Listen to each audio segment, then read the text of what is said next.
Yeah, what it do, YouTube, man? It is your boy Solid back with another reaction, baby. And I've been away, but we ain't even gonna talk about that. Look, we got Larry Bird welcoming rookies to the league in the most savage way. So we're gonna go ahead and check this video out, man. If y'all have been enjoying the content that I'm about to drop out, man, make sure y'all hit that like button, subscribe to the channel, and turn your notifications on. And I hope y'all guys did miss me, because I missed y'all, and this reaction stuff is about to get active. But let's get into this one. BA, everyone has their first moment in the league they still remember. Yeah. Everyone starts out as a rookie, and when you're a first-year player, whether it's a trash talk exchange, getting owned by a more experienced player, or scoring your first point in the league, those memories stay with you forever. NBA rookies are also not above being starstruck by sharing the court with players they grew up watching.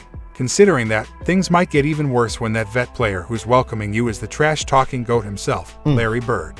Welcome to the Squad Dawkins channel. Here we break down the best welcome to the NBA Larry Bird stories. Yes, sir. With the number of players he trash-talked and took to school, if the NBA ever introduces a trash-talking award, it should be named after Larry Bird. The guy was just peerless when it comes to mind games, as rookie Eddie Johnson found the hard way. Eddie Johnson guested on the Rex Chapman show published on basketballnews.com YouTube page. He shared the legendary trash-talking and beating he received from the legendary Celtic legend. He was always talking so much trash to me, and he taught me how to trash talk. I mean, Larry Bird basically taught me how to trash talk. and so there's one game in Boston, he just worked me over, man. Like, I went out for the jump ball, and it was my second game of my career, and Cotton Fitzsimmons started. And I'm scared to death already.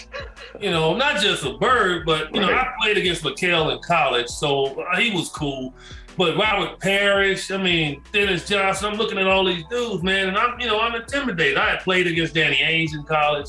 Just imagine having to step out on that court and seeing all of those all-star players as a rookie and saying, like, look, now I got to bring it to these guys, the guys who were bringing it to everybody last year. Now I got to look at these guys and say I'm better than them. I can't do that. You know what I'm saying? But Bird walks out at the jump, and the veterans on my team said, Eddie, just don't pay attention to him. Fine. So I mind my own business on the jump, and he walks out, and he just stands next to me, and he leans over and he looks at me. Damn. And I didn't really pay him any attention. He said, do you honestly think you're going to guard me, motherfucker? Curse that. Like, what? You I just can't didn't call say me, nothing. son. Then he stands up and he looks over at our bench and he looks at Cotton. You all think this rookie gonna guard me? Man, I'm gonna bust you up, just right in my ear. And I'm just looking forward. I'm like, and so by that time, all the guys on the floor is just cracking up, even my teammates. So I'm like, would this official please throw this ball up? So the official couldn't throw the ball up because there was something going on the side. So then finally he walks around, stands in front of me, he said, I'm gonna tell you something right now. I'm gonna wear your ass out. And then I looked at him, I said, I'm here, don't worry about it. I said, you ain't intimidating nobody. I said, I'm from Chicago, where you from? He started laughing. Game starts, and he's just wearing me out, okay? And I'm trying to go back at him. I'm shooting bricks. And in the fourth quarter he was in, it was late. Game was kind of close. And he came down, he said, you talking all that junk. I bet you can't do this. And he raises up from Steph Curry range. And bang it. And he shoots an air ball. Oh, I thought he and died. I look at him, he like, that don't matter. It's the fact that I can do it. Ooh. And stay in the game. I bet you can't. Bro said, I can make all the mistakes in the world and I'm still gonna play. What about you, bro? Okay. Disrespect, bro. He like, bro, it don't even matter. You not gonna stay in the game. Johnson's story is not the first nor the last we will hear connected to Larry Bird welcoming rookies to the NBA. During his rookie season in 1982-83, Dominique Wilkins walked over to four-year pro Larry Bird right before tip-off. Bird, of course, was having none of it. That was the first time Bird ever talked trash to me. It was my rookie season, my first game I ever played against him. What'd he say? I can't even tell you what he said. My first year, I'm excited. I'm playing against Larry Bird. I go shake his hand, he wouldn't shake my hand. Back then, guys just... You wouldn't shake your hand? Wouldn't shake my hand. He would look at me and just nod, right? And I was like, well, maybe he's just getting into the game. It didn't end just without acknowledging the rookie Wilkins. Bird continued hitting him with the trash talk. And so the first time I'm guarding, he said, "You don't even belong in this league." He shoots a 3. Wham! I said, "Okay." Next time he comes It's a down, mind said, game. "I don't know why they got you guarding me." He hits another 3. And now I'm really mad now. Right.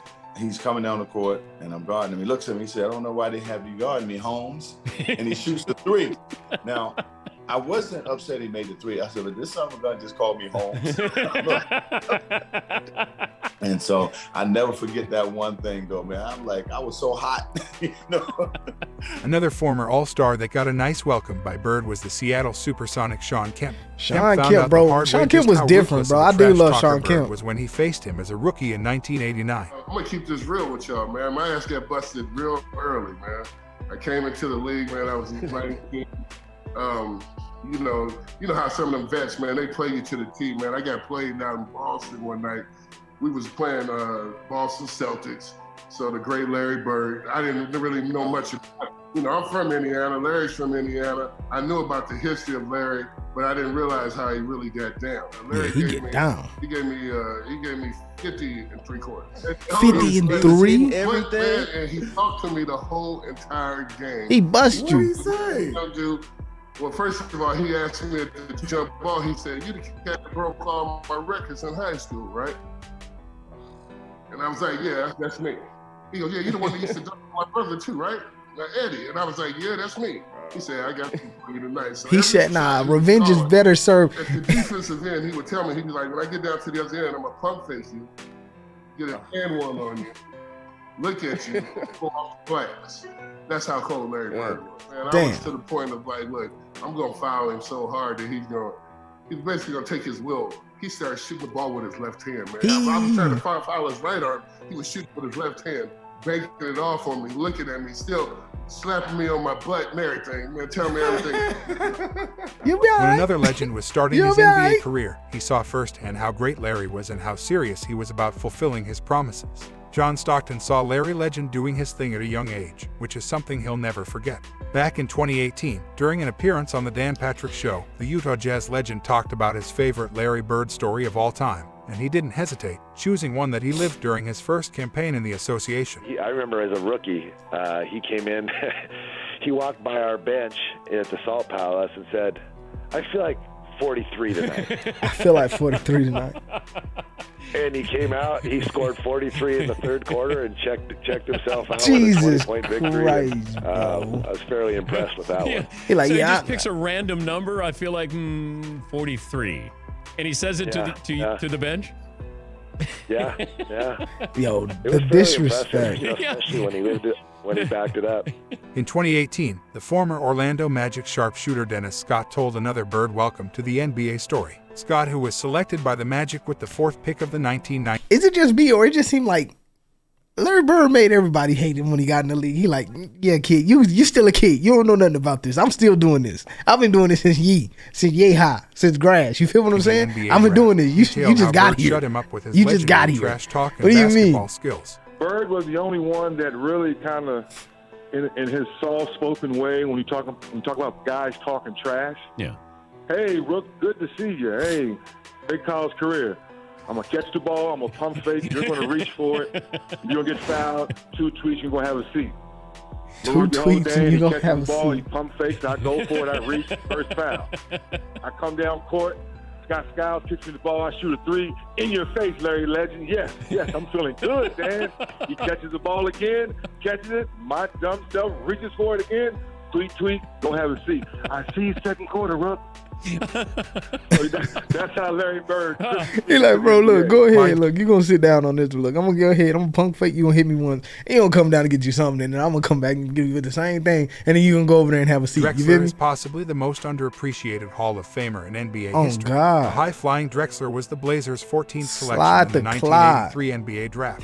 He, too, quickly learned on the greatness It's probably of because he Bird lost and his hair trash long, talking. young. I was guarding in my rookie year. He looked at me and he goes, "You can't stop me." And I looked at him and I said, "Gosh, boy, you're so confident." Bird could not believe the gall from a rookie Drexler. He issued a stern retort before resuming his destruction of the young Blazers swingman. He was confident. You're a rookie. You don't know anything. He proceeded to score like 10 straight points on God. me. Coach took me out the game. He walks by and he's laughing at me. Essentially, Drexler rivaled Bird as one of the league's elite wings and took Larry Legend's spot as one of the very best when the Celtics star retired in 1992. Still, despite his eventual place among the game's top stars, Clyde learned almost immediately never to speak back to Bird. In 1992, the best players from various colleges were called in to face the Dream Team for their first scrimmage. Future All-Stars Chris Webber, Penny Hardaway, Allen Houston, Grant Hill, and Jamal Mashburn were part of the team dubbed the College All-Stars. Webber, who won the Rookie of the Year award in 1994, was given a stern warning. I ain't heard that name in forever. Chris used to be the name. Chris Webber was Larry Legend difficult. Before the game. By Webber, Bird told him to make sure he's getting his sleep because tomorrow Bird is going to bust his ass, and that he is going to remember it the rest of the week. Another angle to the Bird in the 1992 College All-Stars was brought by Jamal Mashburn. According to Mashburn, he, along with Webber, Houston, and Rodney Rogers, was given first-hand experience of Larry Bird's trash talking the very first time they met Larry Legend. And Larry Bird, you don't realize how big Larry Bird is until you stand up close to Larry Bird. He walked by us and he says, "Y'all those college guys?" And we was like, yeah, we the college guys. And he looked at us and he said, "Get some fucking rest. It's gonna be a long week." And walked off. And we was like, what the hell? And so we just excited. We like, oh, he just talking shit or whatever. But that's kind of cool, though. That's Larry Bird. You know who we are. But he ain't call us by Chris Webber and Jamal Mashburn. He's like, y'all them college kids. And then something happened. We're sitting there, and we get back to the hotel. Rodney Rogers says something to, it's a group of them. It's Larry Bird, Magic Johnson, and everybody's shooting the shit. And Rodney Rogers said, "Hey, Larry, you ain't hit a jumper since '84. Oh my God. Magic heard that shit. And we ain't think nothing of it. The next day we came in and I never seen this. And this one I was like, this is a different breed. Magic Johnson fed Larry Bird the ball probably about 8 times in a row down court. And then just transition Larry and busting. Bird got the ball on Rodney Rogers. And every time he was about to make a move, he told him what he was going to do. One dribble, pull up, going left, off glass. One dribble, going right, spin, shot. I'm glad. Bucket. He scored 9 times or 8 times in a row. Left the court to go lay down because he couldn't sit on a bench. He had to lay down because of his back. And said, "Don't ever come at me, young rookie. fella, look like 84, huh?" Last time he made it. So I'm sitting there and I'm like, wow. I said, so that's they kicked our ass for the rest of the week. Webber finally added another awesome Bird story from that scrimmage. C-Web shared the small trash talk that Larry Legend threw at Rodney Rogers and the young prospects as he was lighting them up with his sharp shooting skills. We wanted to see Bird and to be able to practice with him, see how he worked out, see how he shot, see the junk that he talked constantly. Why do you think my generation grew up talking so much, guys? They taught us how to do it. We used to watch all those blooper tapes and everything else. The best was my man Rodney Rogers. Strong, fast, quick, athletic, and Bird just set him up in the corner. Someone drives to the corner, Stockton, pass out the Bird, and here you see Rodney Rogers take a full sprint. And I'm talking about, you know how Zion blocked that shot a couple weeks ago? Yeah. That's where like where Rodney Rogers came from. Except, unlike the young kid that shot the shot, in the middle of him being in the midair, Bird says, "Welcome to the parachute club, rookie." And had him flying. He shoots the ball and like Curry does what Bird did because he shot it and just kept walking down, like shaking his head like these dumb youngsters. They don't never get it. For Stay Bird, on your it feet, didn't young matter blood. if you were a future legend like Dominique Wilkins or John Stockton, or someone who also repped his home state of Indiana, or just a white guy, you got treated by Larry Legend, even if it's your first experience in the NBA. Tell us in the comments, who is the best trash-talking player in the NBA right now? If you enjoyed this video, that's a hit good one. The best in the day's game, I would. Damian Lillard, like, look, low-key, Dame be saying some savage stuff, but I got money on it. Stephen Curry is the best trash talker in today's game. I got money on it. The light skinned boy got, yeah. But man, if y'all guys did enjoy this video, man, and y'all want to see me check out some more Larry Bird moments or any other videos, man, drop them in the comment. I'm going to check out a lot of this guy's stuff, man. He has a lot of stuff. I've been looking for more and more stuff to react to. So I hope you guys have been enjoying this one, man. I will see y'all in the next one. Peace.